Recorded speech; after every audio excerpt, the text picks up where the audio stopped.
waiter! What's up mga dude? Samahan nyo ako ngayon sa Suez and Zapote, Makati City sa Daily Grind Store. Ayan. Nag-start pag-sponsor sa atin si Daily Grind month of April ng 2021. So 2024 na ngayon, almost 3 years na siya nagsusupport sa atin. Halos lahat na yata ng damit ko puro Daily Grind na. Pati yung mga pambahay ko Daily Grind na. Kaya lubos ako nagpapasalamat sa Daily Grind sa solid na support nila sa akin. Ganon din sa ibang brands na patuloy na sumusuport sa Tito Wo. Bali dito pala tayo dadaan sa may Floodway papuntang Makati City. Tatagos tayo ng Si Raimundo. Dito talaga ako dumadaan madalas papuntang Makati City. Meron din naman sa Ortigas pero madalas kasi traffic doon. By the way, may update pala tayo dito sa Francisco Legazpi Road na to. Yung mga butas-butas na yan, mga kanal. May isa tayong fan na nag-PM sa ugnayan ng Pasig regarding sa kalsada na to. Ang sabi nila gagawa nila ng paraan. So shoutout pala kay Zaki. Siya yung nag-PM sa ugnayan ng Pasig. Sana nga talaga tol magawa ng paraan para sa ating lahat din to. O diba kahit may traffic enforcer, marami pa rin talagang sasakyan, motor, tricycle sa bike lane. Pero syempre, wala naman tayong magagawa kasi masikip talaga kalsada dito. So bigayan na lang talaga at diskarte sa buhay tulad nito.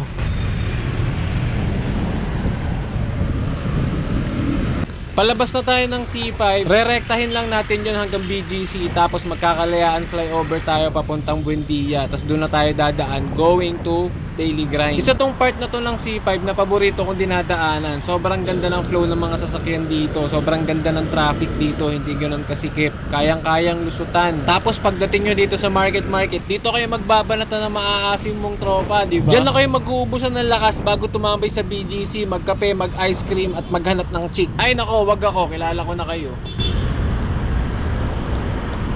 Andito na tayo sa Kalayaan Flyover. Isa to sa mga favorite ko na flyover kasi ang lakas ng hangin dito at ang ganda ng view. Feeling mo, ang taas-taas mo sa lahat ng sasakyan. Hindi pala feeling, mataas pala talaga.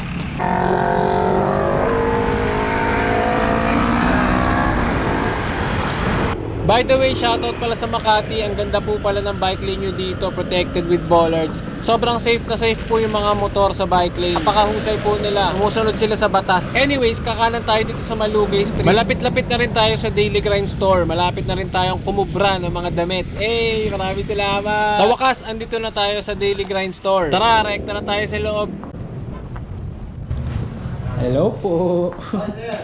Nandito sa may bandang unahan yung mga new releases nila. Napakadami niyan. Hindi lang Daily Grind, nandito rin ang Team Manila. Syempre, hindi mawawala ang Daily Grind and Team Manila Kids. Dagdag pogi yan sa baby mo. Marami din silang sale items dito. Sa 1,000 mo, makakarami ka na din ng bili. Meron din silang mga shorts dito at maraming klase ng accessories. Marami din sila ditong iba't ibang klase ng hats. May bucket hats, ayan, may mga cap din, net cap, baseball cap, mga belt bag. So, ito pala yung mga napili ko. Tara, sukatin natin. Isa to sa napili ko kasi pocket tee, napakaganda din ang lalim ng bulsa. Kumuha na din ako ng white kasi puro black na t-shirt natin. Alam mo yan, hindi dumihin sa pagbabike. Ang ganda nito, para siyang Park Tool inspired. Ang ganda din ng print niya. Actually, manipis lang yung print nila pero sobrang quality kaya hindi gaanong mainit sa likod. Ito, pinaka-favorite ko sa Daily Grind yung mga long sleeve nila kasi grabe yung tela nila, sobrang lambot, sobrang komportable siya sa balat. Kaya ano pang iniintay nyo, punta na kayo dito sa Daily Grind Store, Suez and Zapote, Makati City. Maraming salamat po Kuya Jake at Madam Alice. Maraming salamat din Daily Grind. Ingat po.